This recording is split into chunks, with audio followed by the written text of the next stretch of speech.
Hey guys, Ariel over here at Nyth, and today what I'm doing is getting ready to go out on a backpacking trip. And I'm just going to show you a little bit of what I take with me. I'm headed with a friend into the Sawtooth Range, which is in kind of the middle of Idaho. There's a great big stretch of woods and mountains there. I have not backpacked in the Sawtooth before, so that will be fun. My system of what goes in my pack, however, has been developed through, oh boy, probably in the last decade, I've probably backpacked. I used to make about 500 miles in a summer. Say at least 4,000 or 5,000 miles of backpacking and several hundred nights. So I've kind of refined what works for me. Not that that's the perfect thing for everybody in every place, but I do have a little bit of experience doing this, and I've got a system that does work really well and very comfortably for me.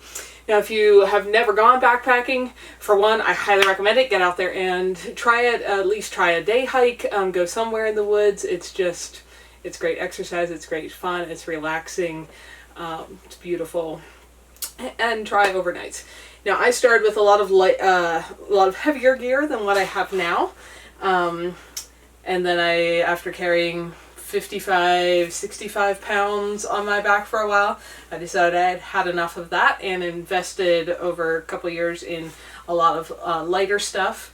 And so now my backpack, we'll see what it weighs here in a minute when I get done, but it's not going to be 65 pounds.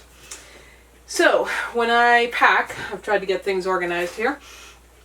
I try to make sure that I actually think through so I don't forget things, because once you're out there, and we're planning to cover about 70 miles, so nothing too crazy, but when you're 70 miles from a car, well, actually only ever be about 35 miles from our car because we're doing a big loop, but if you don't have something you need, you're not going to go get it. So it is important to thoroughly think through what you're taking. So I kind of try to think through every step. When I get to camp, I'm going to need a tent. This is a Big Agnes tent. They make there's other companies. I've had tents from a few companies, but I am very happy with Big Agnes. They make quite a few tents that are really good. This one is the Scout Ultralight 2. I went with this because it's the most interior space for the total weight of the tent. Now, it is a single wall. If you live somewhere where you're going to have a lot of rain or a lot of humidity, do not get a single wall tent. Get a double wall, or everything in your tent will be soaked all the time. And I've had double wall tents before, and they are nicer. You just get less space and have to carry more weight for one, which is why I went with this. This is spacious enough. I can deal with the condensation, but I am also backpacking in generally very dry climates. So in general, I would say to steer away from single wall tents, though that is what I have, and I'm really happy with mine. And I am double checking. I can feel my little tent pegs in there. Just show you, I carry really light little ones because the tent's pretty light. These are little titanium stakes. They just tuck right in the side there. So that is my tent, and I'm going to put that clear in the bottom of my backpack. This is a Go Light pack. I think the company is now actually out of business, but there are several fairly good backpack manufacturers. Again, I've had packs from multiple people, multiple companies. I like Osprey's pretty well. They tend to be a little heavier, but they are really well built. And if you don't have the rest of your gear very light, you can't deal with a lighter pack because it's going to put too much stress on the pack frame and then your body as you try to carry it. So unless you have everything else fairly light, you need a little bit of a more substantial pack. Just something to think about. This one I think weighs a little over 2 pounds, or somewhere under 3 pounds.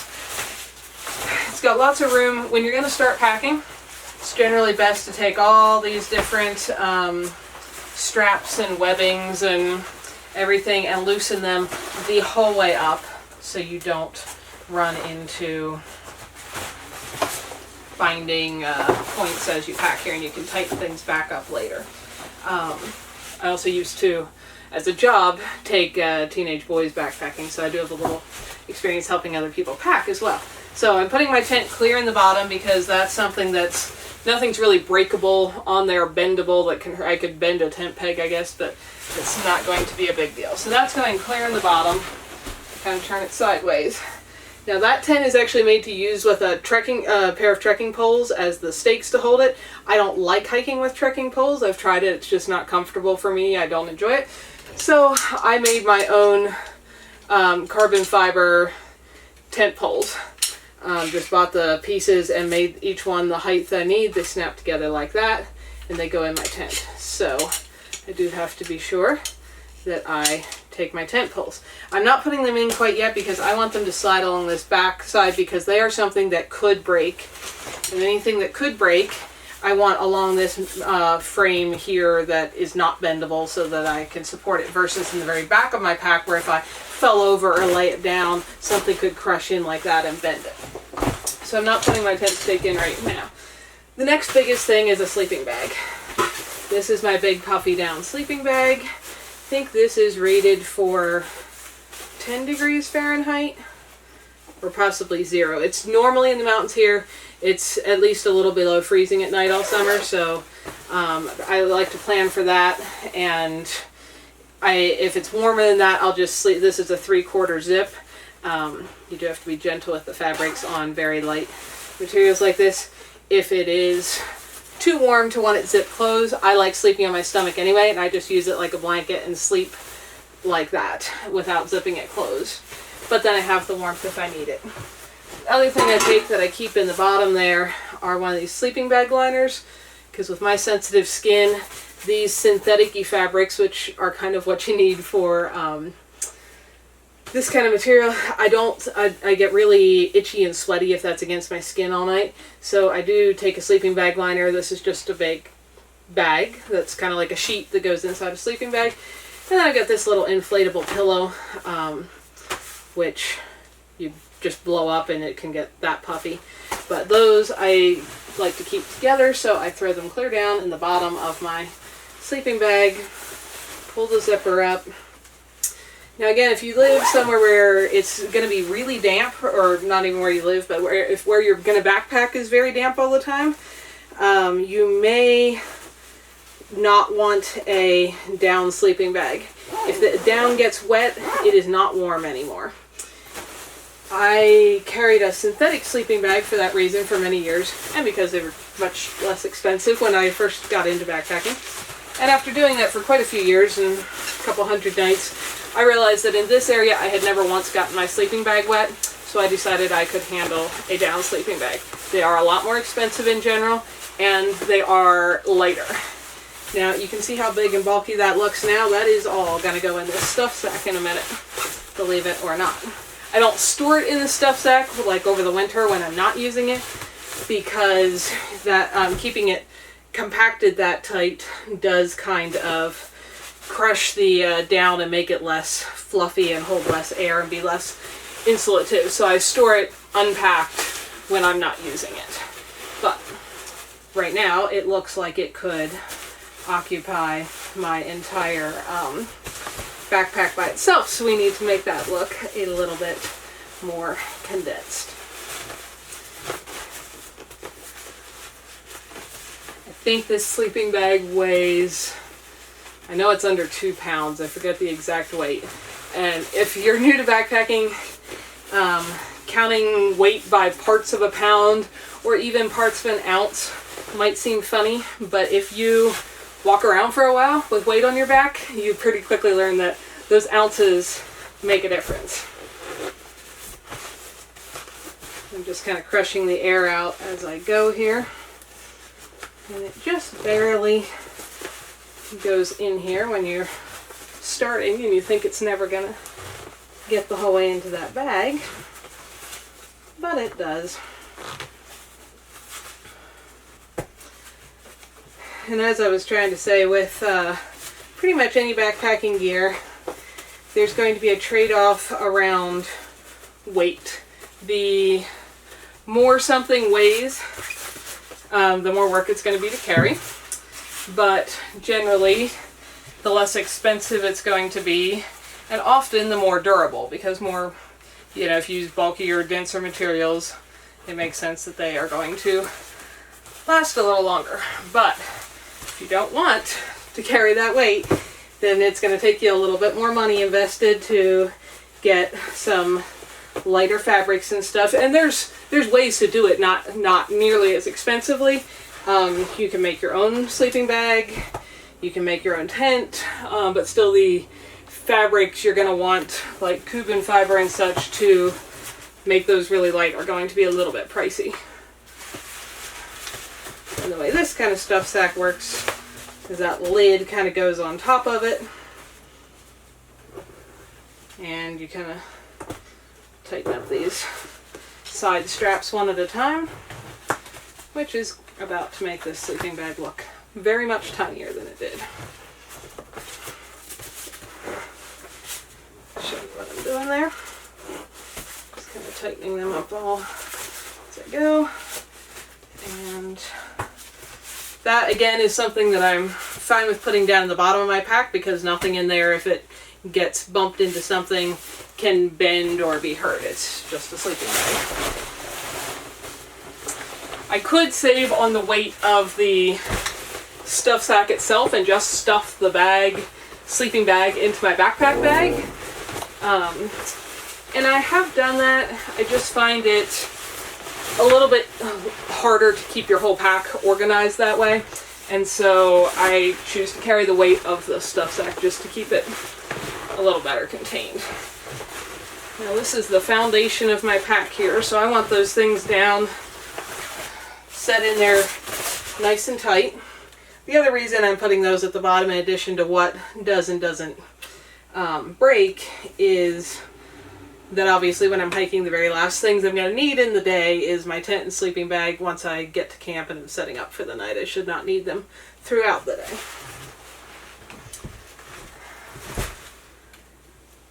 Now I should be able to put my tent stakes in the side here.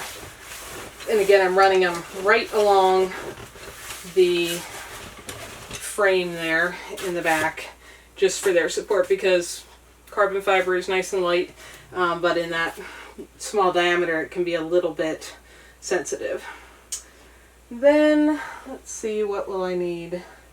Oh, next thing I need is, this is the pod I take backpacking. You probably know, if you've been watching my channel here in my tiny house, I cook a lot, and that is still true when I go backpacking. So quite a while ago I found this little aluminum pan at a thrift store, and it is awesome, and I've been using it for years now. It's got a lid. What this does is allow me to cook for multiple people. This trip we've got 2 of us. I often go with anywhere from 2 to 4 people on a backpacking trip, and usually I end up being the designated cook for everybody, which is fine with me. I enjoy that. So this is really plenty of room for 2 people. I have some smaller pots that are really nice and ultralight and all that, but they're so tiny that as you're trying to stir food and such, it's so easy to spill and slop things over. And this being aluminum and not cost me more than a few dollars, just is about the easiest thing I can carry. And I can stir things and I'm never worried about them spilling. I can carry water somewhere if I need to with it. It's just great, but it's a little bulky. So that is the very next thing to go into my pack. So I just set it right in there on top of my sleeping bag, and it is sitting mouth up. Now obviously I'm not going to waste all that space in it, so I am going to pack it full of things. Related to cooking, I've got fuel bottles. Use these little, I've got from a few brands. This one's partially empty. These 2 are full, so that should be plenty to get me through a 6-day trip, which is what we're going on. But I don't want to listen to them rattle as I walk, so I'm going to start using some of my clothes. This is just a fleece hoodie. I like it because I have long arms and these sleeves actually fit me, and if it's a little chilly, I like the hood on it. So I'm going to stuff that into my pot first, and then kind of pack my fuel cans into the folds of the hoodie, just so that nothing is annoyingly rattling around in your ears as you walk. There we go. Not quite ready to stand up on its own. And now I can start packing other things. Another one that I don't need until the end of the day is going to be my my sleeping pad. This is a inflatable one. And I'll try to have links for all this stuff if you guys are curious what I use. And again, not the things I use aren't necessarily the best for everyone in every situation. It's just after lots and lots and lots of hours with this gear, these are the things I'm happiest with for myself. But this inflates to about 2 or 2.5 inches. I forget which one this is. It comes with a little stuff sack. This is a place where I don't find the stuff sack that useful. I just keep it in place with a rubber band, which weighs less. And this, if you get a puncture, is going to be a problem. So I'm going to, again, keep that a little bit more towards the back of my pack. Again, in case you would fall or trip and hit, you know, this side's going to be against my body, so my body's going to protect it. This side would be the most prone to having a stick stuck through it or something. And I would not like this to be punctured while I am out there. So I'm tucking it kind of along the frame here beside my tent stakes. Now you can use those foam pads. I know a lot of people do. They're more ideal in that you can't really puncture them, so they're virtually indestructible. They're often strapped on the outside of a pack. They're much cheaper generally, so that's a big pro. But being soft foam, they conform to whatever lumps and bumps you're sleeping on. So if you tend to be on lumpy ground, which backpacking in the Rocky Mountains, there tends to be rocks. They conform to the rocks and you're going to have a lumpy surface to sleep on. That pad, when inflated, is stiff enough that more like this, you know, if you're on a little bit of an angle or something like that, you can just take an extra jacket and prop under there, and it's stiff enough to flatten out the whole bed, and you actually have a flat surface to sleep on instead of lumps and bumps. And again, if you're just doing this one night or something, though there's no reason to not enjoy it if you're even out for one night, but if you're going to do this a lot of nights, being comfortable when you sleep is important. So that's been my favorite pad. Then, let me see here. I've got my camp shoes / backup shoes.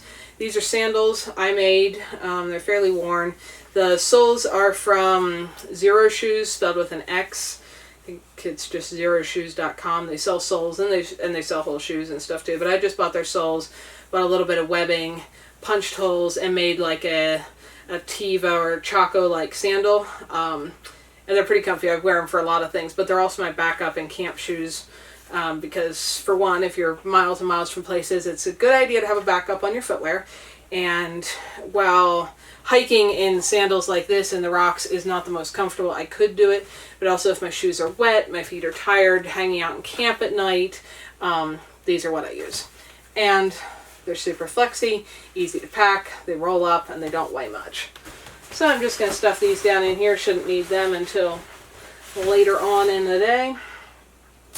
Also going to get this pot lid. It's not going to sit squarely on the pot, but because it's so stiff and flat, I'm going to slip it right along the back here, along with all the other stiff things, because if it's out here, it kind of makes some funny edges in the pack with how stiff it is. Then this is my favorite cooking utensil. It seems incredibly hard to find cooking utensil. This is not ultralight or anything. Again, I just found it at a thrift store. I think it's aluminum. It's a little bit flexy. Oh, it's actually stainless steel. It says that on the handle. But just a simple metal handle. Everything these days seems to be made with these big, fat, puffy plastic handles, which I don't even like when I'm cooking in my kitchen. I definitely don't want that bulk and weight when I'm out in the woods. But I also don't like a lot of the real ultralight stuff made for backpacking because it's so little and flimsy. When you're stirring in a big pot like that, especially if you're cooking for 3 or 4 people, everything's going to burn onto the bottom pretty quickly because the pot's so thin. And I don't want to carry one of my nice stainless steel pots or something like that from my kitchen because that's way too heavy. So I'd rather put in a few more ounces into having a good sturdy stir that I can scrape the bottom with. And so this is what I use. And again, it's kind of stiff, so it slips really well along the back stiff side of the backpack.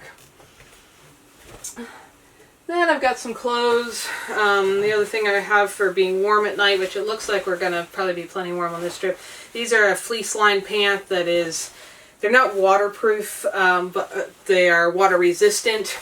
And they're nice because it is often cold in the evening. They're comfy to change into when I'm hanging out in camp and cooking and such.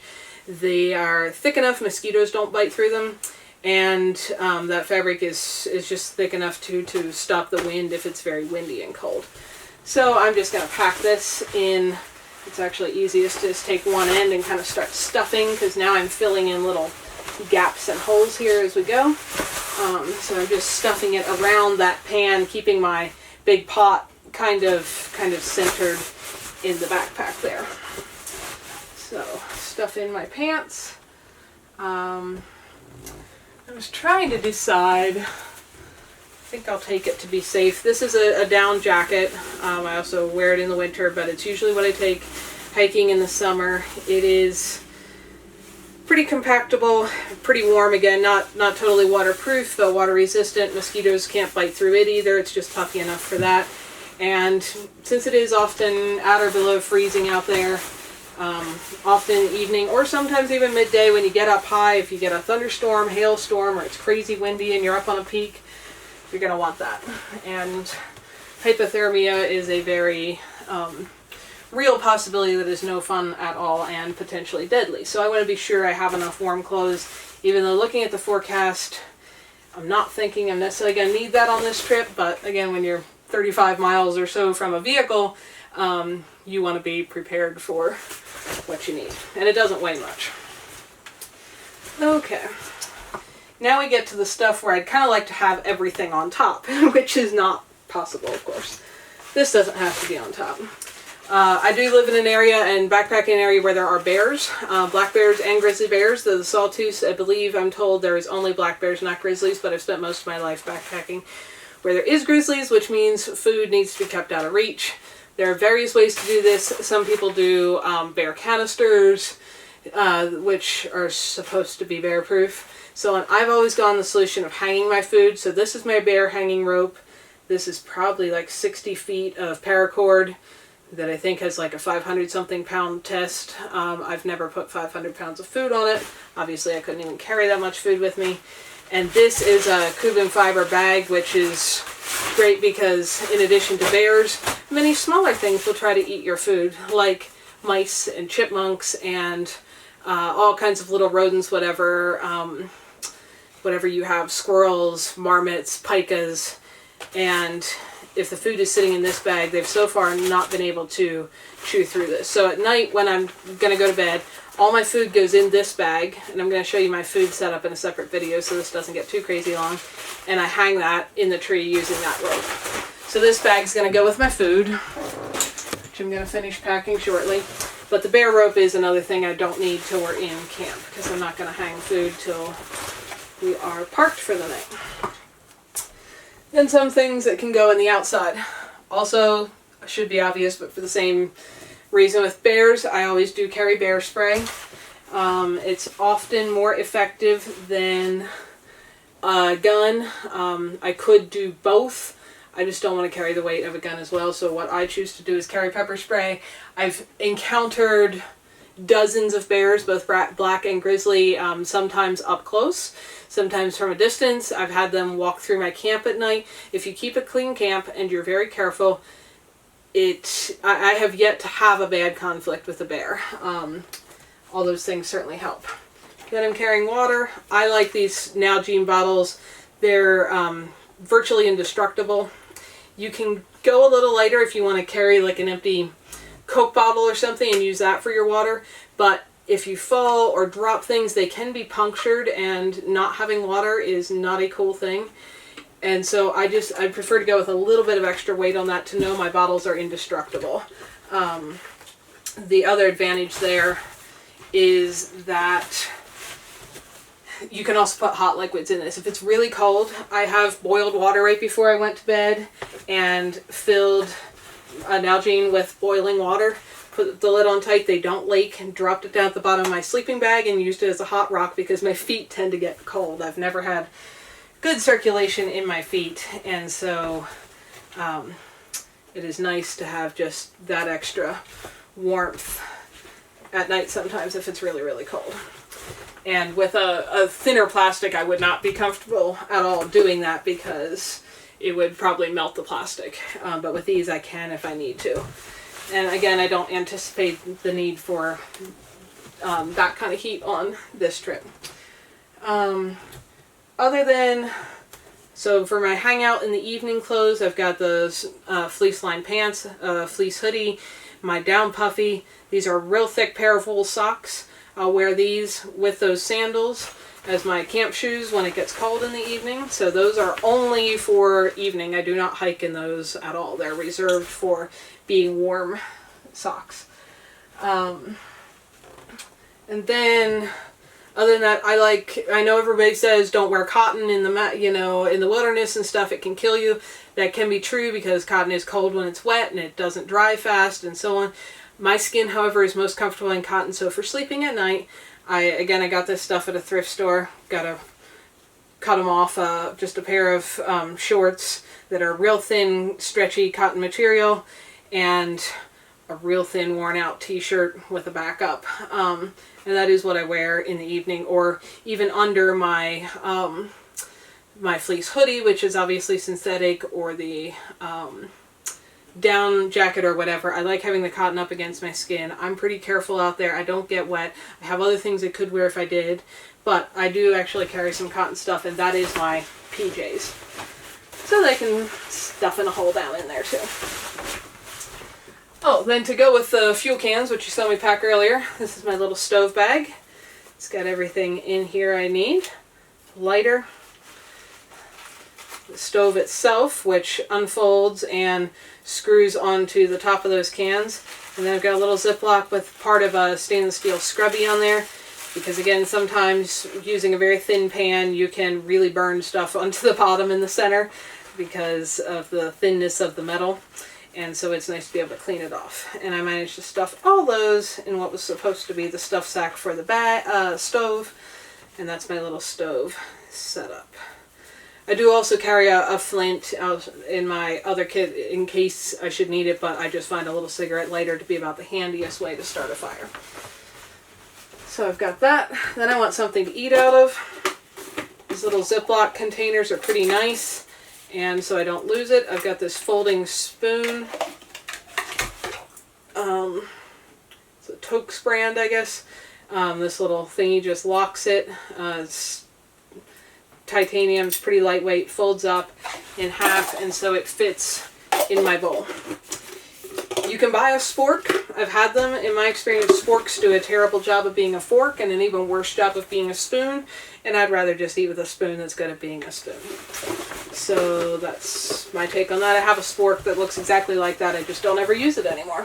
And then I've got a few other important things. Now, that's all gone in the main body of my pack.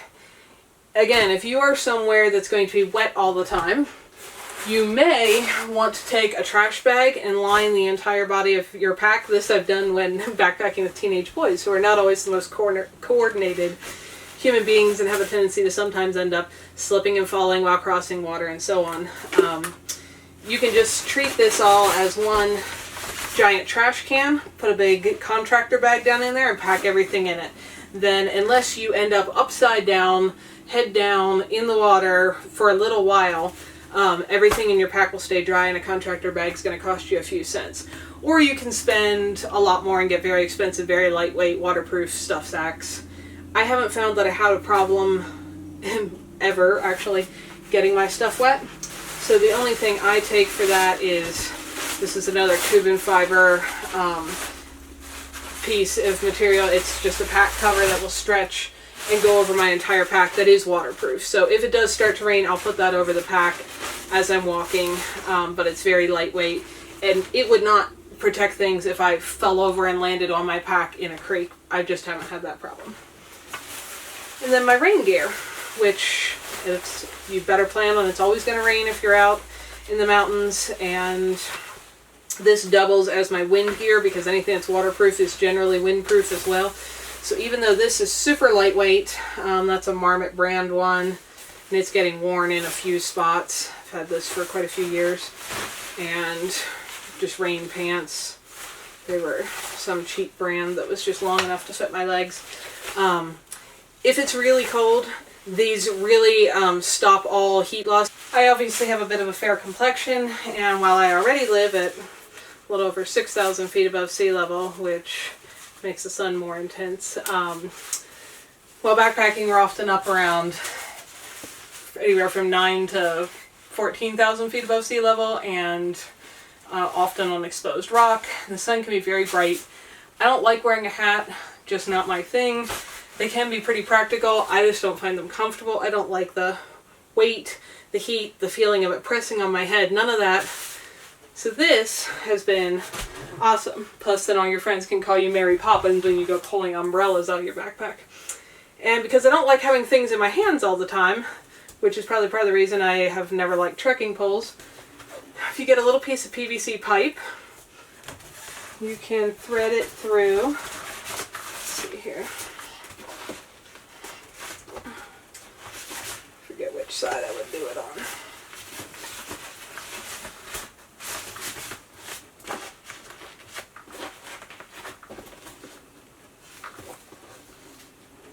Right there. We've got different packs.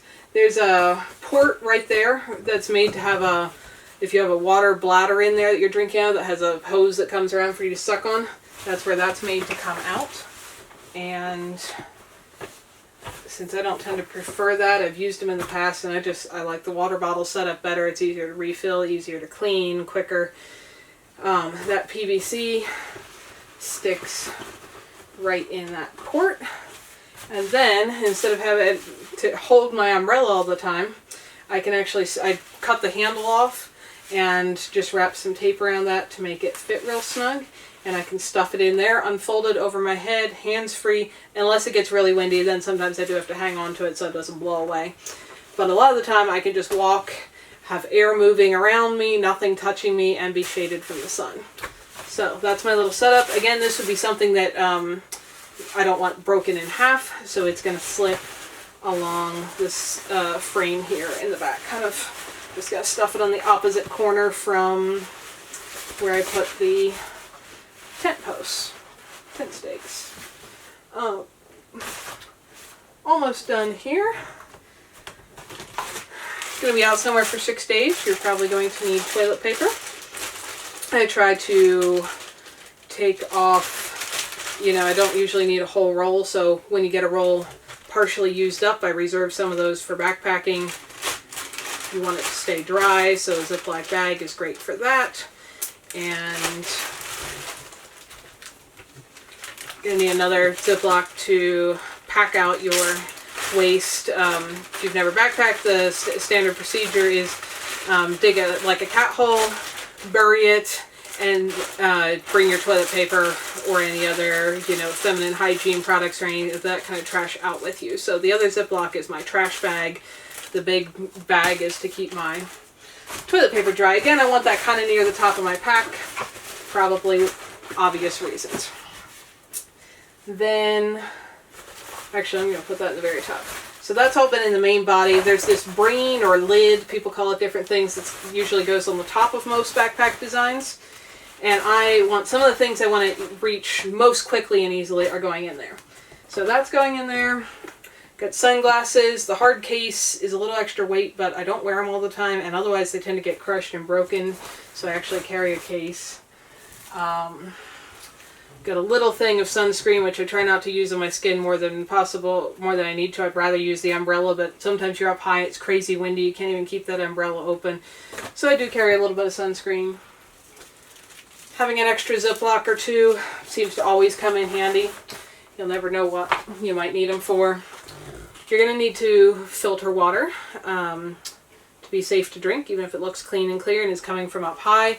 Unless you've built up an incredible immune system that is used to the specific bacteria in the area where you are hiking, you probably want to filter it. Now, over the years, I've used lots of different systems. The pump kind that has a hose that goes down the water and you pump it and it goes into your jug.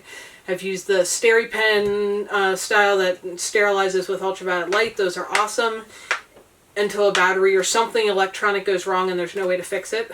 I've done chemical treatments, either iodine or chlorine. Those suck because your water tastes bad all the time and it's hard to stay hydrated when your water tastes crummy. This has become my favorite. This is a Sawyer Squeeze that rolls up to be that small. I think this weighs like 3-something ounces. This is the mini. But this bag you fill with water. That would be the only complaint, that if you don't have a good flow of water, it can be a little hard to fill the bag. But I've managed even in tiny trickles. Sometimes you just gotta play around with it and get it wedged under the little tiny spout of water that's coming out. Then you screw this on, squeeze it through there, or drink straight out of it. That way, this is the filter. You don't want this to freeze. It's got a ceramic filter in there. And so if it was wet and it freezes, it could crack and make a gap big enough for bacteria to get through. But if this is new to you, do some research on water filtration and what works well. But after using lots of different systems and going on tons of trips with friends who had all kinds of systems, this has been my favorite as far as being lightweight, uncomplicated, relatively unbreakable, with no replacement parts, and compact. I want to be able to filter water regularly. I'm keeping that up here in the brain of my pack. Almost anywhere I pack, there tends to be a lot of water in various places, often from snowmelt or glaciers or that kind of thing. So I don't usually have to carry a whole lot of water for a great distance, because I can always stop and refill. So I want that to be accessible.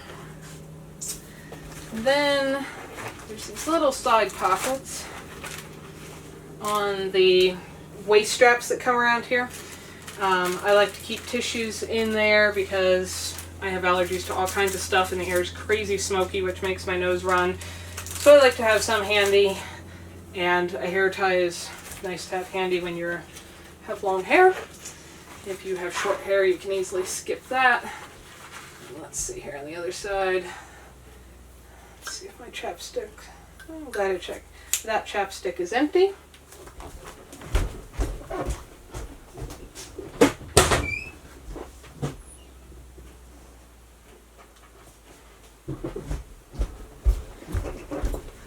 Again, especially at high elevations, sun, wind, all those things can really burn your lips, and so I like to have something. I like some of these natural ones that are mostly just beeswax, and then some essential oils and such. But I do like to have one of those to keep my lips moist. And that's a tiny little sunscreen thing. I guess I'll just leave that one in there in case I just need a daub on. Usually if I need any, I need it right here on my nose, which sticks out and is the first thing to sunburn. So that's my handy little things I might want to reach in my side pockets. I do want to take a few more tissues along. Again, you might not need this. I just tend to have a lot more allergies to things than a lot of people, so I want some available. Gonna put those up in the brain. Now this little baggie is this goes with any pack anytime I go anywhere, even if I'm just going 2 miles back in the woods for a 40-minute hike from my house. I just keep all the things I might need in case there are emergencies in here. I have a headlamp. There's an extra battery in there for it. I've got my little flint, so I can start a fire, plus an extra cigarette lighter. So I've got 2 ways to start a fire. I've got a compass in there. I've got a little bit of permathin bug spray. I don't like using the chemicals on my skin, but every now and then I've been in places where the mosquitoes are so insane, it really is necessary. I've got one of these little like shiny aluminum space blankets. Could keep you warm or use as a reflector if you really need a signal for help or shape into a tarp or whatever. So that's no bit. Oh, and there's a tiny little pocket knife. This one's cool. I actually found this while hiking up the Grand Teton. Somebody had left it long abandoned, and it was stuck between 2 rocks. It's got like this cool little skeleton frame. It's just a little baby knife, but it's nice and sharp. And so I always have a knife, a way to have some shelter, some light, and some heat. So that bag, like I said, not just when I'm going on a long, multiple overnight trip. This bag I try to have with me anytime I go anywhere away from my house on foot. I have other stuff in my vehicles. So that I want accessible. Then this is my first aid kit. Now I'm not a doctor, and you might think this looks ridiculously small. After a lot of years, again, of doing this, I found that this can contain everything that I can realistically use in the backcountry. And if you're going to spend a lot of time in the woods or any time at all and you have the chance, I do highly recommend taking like at least a wilderness first aid, or preferably a wolfer, which is wilderness first responder, or if you have like a month of your time and some extra cash to dedicate to this, WEMT or wilderness EMT would be even better. I've got a wolfer myself, but there's only so much you can do when you're a long way from a hospital or an ambulance. But those classes, as opposed to your regular Red Cross, like first aid and stuff, which are generally geared toward, if you've ever done them, and a lot of people have, those are generally geared toward assessing what's going on and calling help, with the assumption that there's going to be an ambulance with equipment and machines and being backed up by doctors and hospitals coming. If you're in the wilderness and many miles from a vehicle, which may be parked at a trailhead that's many miles from a town or phone service, which might still be many miles from a hospital, those things are not, you're not just going to call 911 and have an ambulance and all that stuff show up. So what you carry is somewhat personal. The things I find important enough to carry. Now, there's other things in here that are important, because if you're doing any long-term care of somebody who's gotten injured, and again, I'm not a doctor, but if you're doing any kind of long-term care, one of the most important things is going to be keeping someone hydrated. I've got ways to treat water. Keeping somebody warm. I've got layers of clothing and sleeping bags. Those kinds of things. You can make splints out of all kinds of things and so on. So I don't need to carry all of that stuff. But what I do carry is ibuprofen. This has a couple clothespins to hold things together, plus a little tiny tweezers if you need it. This is an irrigation syringe. If you put clean treated water of some kind, whether it's filtered or chlorinated or whatever, in there, if you've got some kind of deep puncture, you can generate a lot of pressure with the fine little tip on that to really hose things out, because puncture wounds are very scary, especially if you're away from lots of hot running water to clean things, because junk can get shoved way down in, and while your body's normally good at processing stuff like that out, when it's punched way in, that can be hard. I've got tape to, medical tape for whatever. I've got various little packets of iodine and antiseptics and antibiotics. I keep one of these emergency vitamin C packets in there in case you need either the electrolytes or the sugar that's in it, in some kind of emergency. I've got a little bit of, this is like a styptic type powder that will stop bleeding if you put the powder on it. You can also use cayenne pepper for that. And I've got various Band-Aids and little bits of moleskin and stuff if you get blisters. And that all goes in here. This again should be with me anytime I'm going anywhere, kind of like my last little bag. And I like to have that accessible and up top there. Then I've got my little bag series here. This is my little hygiene bag. Again, this is going to vary somewhat. Going to be different if you're male or female, depending what you carry. I carry part of a comb, broke the end off there, so it's nice and little. Works for my hair. Got another hair tie in there. Got a toothbrush, nail clippers, which are great for multiple things, including painful hangnails or whatever. Got a little bit of olive oil that I use on my skin if it's really dry. Got a tiny little piece of one of these pack towels. These are those microfiber towels that dry real quick. Cut a little corner out of it. That is enough to do a bath in a creek or even dry my hair if I wash it. So that's all that I carry. Little tiny thing of Dr. Bronner's soap that's biodegradable if I do need to wash my hair or something. A couple Q-tips, another chapstick, and a few pads in there, which you probably don't need to carry if you are a guy. And that is my little hygiene kit for the week. That doesn't need to be up in the brain. I'm rarely going to access that during the day, so that can go down in here. Then it is rather important to know where you're going. I really am a fan, especially in the backcountry, of physical maps. If you've got a phone or something, that's great, but things with electronics go wrong, things with GPS programs go wrong, batteries go dead, things get wet and quit working, and I really like to have a physical paper map of where I'm going. So I again want that accessible.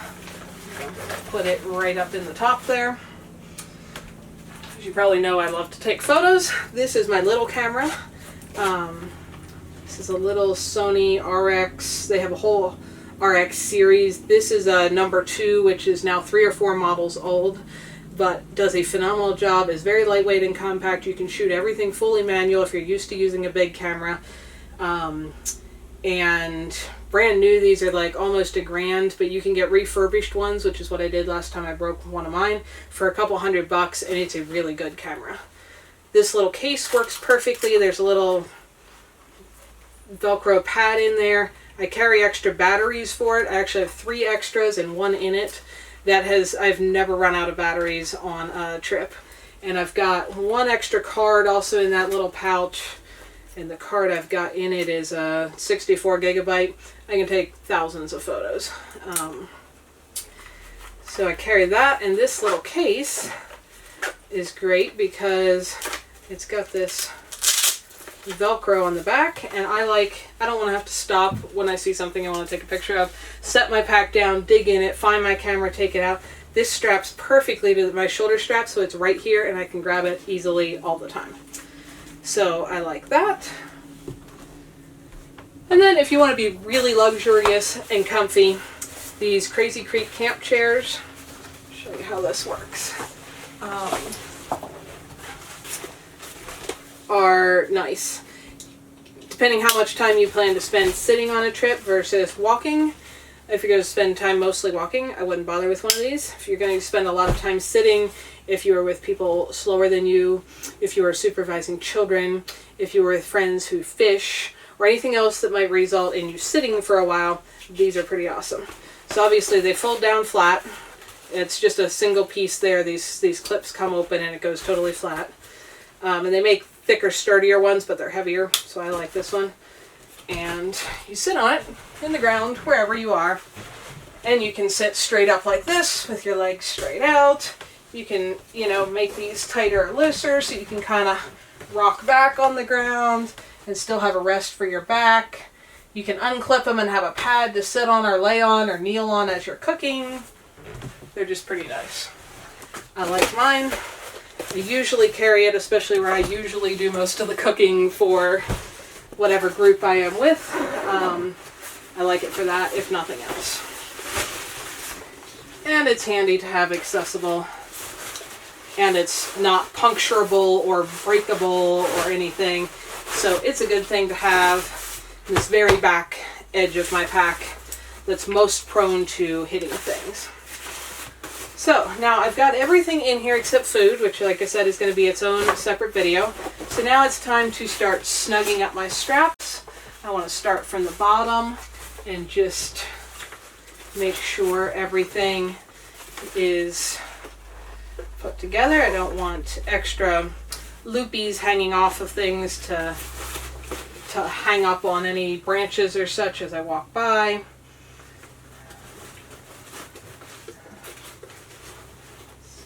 Just tightening all that up. This has a really, I think, waterproof way to pull this drawstring tight at the top and roll it over and clip it tight. And I honestly have just never found a need to do that. Like I said, I've never gotten my gear wet. I just kind of stuff it. There will be some food that's going in there yet. Snug that up. The brain or lid, whichever you call it, flips over the top there. And clips onto these straps to hold it down. This is packs are all slightly different, but that's a pretty standard design for most brands of large packs.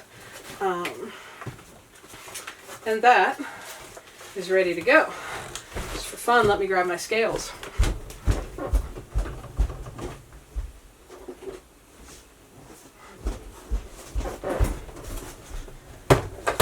So this is everything I would take. This is enough space to cook for and sleep in for 2 people. Everything else I would need for myself. Enough space to cook for more than 2 people, actually.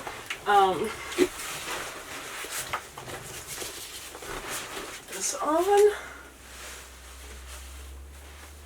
No, I'm not going hiking in this dress. How you fit your pack varies a lot with body type and where you're strongest and weakest. I do not have strong shoulders. I don't carry weight on my shoulders at all. What my shoulders do is keep my backpack from falling over and hitting me in the heels.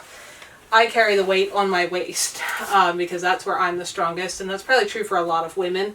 So I want this cinched up good and tight right on my hip bone, and that's carrying all the weight. My shoulders, you can see the weight's not on them. All that's doing is keeping it from falling over. That's a personal preference thing. I find that easiest. Your hips and butt are the biggest, thickest, muscles in your body, much bigger than your shoulders. Simplest for me. So that's about how I adjust it. Again, that's a bit of a personal preference. Let's do a little math here. That means this is currently 28.8 pounds. So I'm under 30 pounds on my pack, and there's still going to be food in there, but I do have 2 full liters of water in there right now. These water bottles are full. Water weighs about a pint a pound, so I've got 4 pounds of water in there. So if I didn't have the water in there, I'd be actually at like 24 pounds. I'm pretty happy with that. That's a pretty comfortable weight. There are some people who go ultra light and are carrying like 6-7 pounds total. In my opinion, I would not be sufficiently comfortable to enjoy it at that weight, but I'm also not comfortable carrying 50 or 60 pounds anymore, and I've done that, and that's just not that much fun. So even though it still looks a little bulky, 20, we're going to say it's 28 pounds right now, that is not bad at all. It's going to be a little heavier once I put some food in, probably take it up to like 32 pounds or so. Then as I drink water, it'll be back and forth, in there, and the whole trip the food will get lighter as we eat the food. So I'm usually carrying somewhere between a 25 to 32 pound pack these days. That's all ready to go. The only other thing is the clothes that I wear when we leave. Just got a nice pair of outdoor research